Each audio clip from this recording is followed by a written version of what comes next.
नमस्कार, मी Punjab duck. 4 September, 5 September आणि 6 सप्टेंबरच्या दरम्यान नाशिककडे पुन्हा पाऊस होणार आहे. नाशिककडे पाऊस पडला तर गोदावरीला पाणी येतंय. गोदावरीला पाणी आलं ती जायकवाडीला येतंय. जायकवाडीचं पाणी ह्या जवळपास 14 बंधाऱ्यावर जातात. आणि या ठिकाणी तुम्हाला सांगू इच्छितो, या ठिकाणचे हे टेक्निकल गोसाई साहेब आहेत आणि शिंदे साहेब आहेत. तर या ठिकाणावरून शेतकऱ्याला सांगू इच्छितो की राज्यामध्ये आणखीन म्हणजे मराठवाडा आणि विदर्भामध्ये 4 आणि 5 तारखेला पाऊस उघडणार आहे. पण राज्यात मात्र परतीचा पाऊस जोरात पडणार आहे. म्हणून हा राज्यातल्या सर्व शेतकऱ्यांनी अंदाज लक्षात घ्यायचा. आणि राज्यात सांगायचं झालं तर 4-5 ला विदर्भ मराठवाड्यातला पाऊस कमी होणार आहे. पण त्याच्यानंतर 7 तारखेपासून राज्यामध्ये जवळपास सांगायचं झालं तर 7, 8, 9, 10, 11 तारखेपर्यंत सूर्यदर्शन राहणार आहे. हवामान कोरडं राहणार आहे. पण राज्यामध्ये 13 सप्टेंबर ते 18 सप्टेंबरच्या दरम्यान राज्यात ठिकठिकाणी मुसळधार पाऊस पडणार आहे. परतीचा पाऊस जोरात पडणार आहे. म्हणून हा अंदाज लक्षात घ्यायचा. म्हणजे सांगायचं झालं तर खूप मोठा पाऊस असणार आहे. तो पाऊस संपूर्ण महाराष्ट्रभर पडणार आहे. दररोज वेगवेगळ्या भागात पडणार आहे. त्याच्यामुळे परत जायकवाडी नदीला म्हणजे जायकवाडी धरणाला परत पाणी येणार आहे. परत पाणी सोडावं लागणार आहे.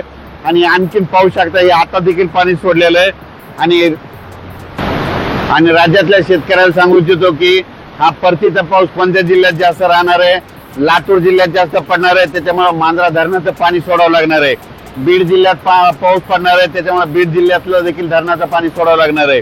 त्याच्यानंतर हे पैठणकडे पाऊस पडणार आहे. उत्तर महाराष्ट्राकडे पडणार आहे. नाशिककडे जास्त पडणार आहे. म्हणून 13 ते 17च्या दरम्यान खूप मोठा पाऊस पडणार आहे. म्हणून त्या नदीकाठच्या शेतकऱ्याला एक सांगू इच्छितो की तुम्ही काय करायचं, एवढा सप्टेंबर महिना काय करायचं, आपली जनावरे गाई ढोरं पाईपलाईन असल्या तर थोडा काळजी घ्या. कारण की काय होतंय, एखादं जर जास्त फ्लो आला तर तुमचा हे जनावर वाहून जाण्याची शक्यता असते. पाईपलाईन सुद्धा वाहून जातात. म्हणून तुम्ही जरा काळजी घ्या. म्हणजे राज्यात सांगायचं झालं तर परतीचा पाऊस मात्र महाराष्ट्राला आपल्याला झोडपून काढणार आहे. म्हणून हा अंदाज लक्षात घ्यायचा. म्हणजे सप्टेंबर महिन्यामध्ये 2 मोठे पाऊस चांगले राहणार आहेत. म्हणून हा अंदाज लक्षात घ्यायचा. मग सांगायचं झालं तर पूर्व विदर्भ, पश्चिम विदर्भ, दक्षिण महाराष्ट्र, उत्तर महाराष्ट्र, कोकण पट्टी, खानदेश सगळीकडे जोराचा पाऊस पडणार आहे. म्हणून हा अंदाज लक्षात घ्यायचा. राज्यातल्या बऱ्याच शेतकऱ्याचे फोन येलेत, हे पाऊस कधी उघडणार. काही जणांना खूप पाऊस जास्त झाला आणि काही जणांना कमी आहे. तर अहिल्यानगर भागातल्या शेतकऱ्याला सांगू इच्छितो की तुमच्या अहिल्यानगरकडे पाऊस कमी आहे. पण आता जे परतीचा पाऊस येणार आहे 13 ते 17चा मात्र तुम्हाला खूप पाऊस पडणार आहे. आणि काही जिल्ह्यामध्ये तुम्हाला सांगू इच्छितो की काही जास्त पाऊस झालाय. म्हणून तुम्हाला थोडंफार सहन करावं लागणार आहे. कारण की राज्यामध्ये जरा जास्त पाऊस झालेला आहे.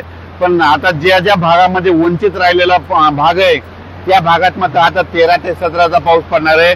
म्हणून हा अंदाज लक्षात द्यायचा. अचानक वातावरणात बदल झाला, लगेच उद्या की मेसेज द्यायला जाईल. पण हे पाहू शकता, हे आमच्या इथला पाथरी तालुक्यामध्ये ढालेगावचा बंधारा आणि इथलं देखील पाणी सुटलेलं आहे. आणि असं पाणी हे असे त्या आपल्या गोदावरी नदीवर 14 बॅरेज आहेत. असे 14 ठिकाणचं पाणी अडवलेलं आहे. आणि या गोदावरी नदीच्या काठच्या जे बंधारे येतं आणि त्या बाजूच्या सगळ्या शेतकऱ्याला एक सांगू इच्छितो की या सप्टेंबर महिन्यामध्ये आणखीन वरती खूप पाऊस पडल्यामुळं काय होईल, तळ्याचं पाणी सोडावं लागणार आहे. म्हणून तुम्ही काय करा, स्वतःच्या पाळीव प्राण्याची काळजी घ्या, जनावरांची काळजी घ्या, स्वतःची घ्या. त्याच्यानंतर तुमच्या पाईपलाईन वाचलं तर त्याची काळजी घ्या. कारण की काय होतं, एखादा जर जास्त मिलीमीटर पाऊस वरती झाला तर वरतून पाणी सुटलं तर इकडे देखील पाणी सुटलं जातं. म्हणून ही काळजी घ्यावी. अचानक वातावरणात बदल झाला तर लगेच एक मेसेज दिला जाईल. धन्यवाद.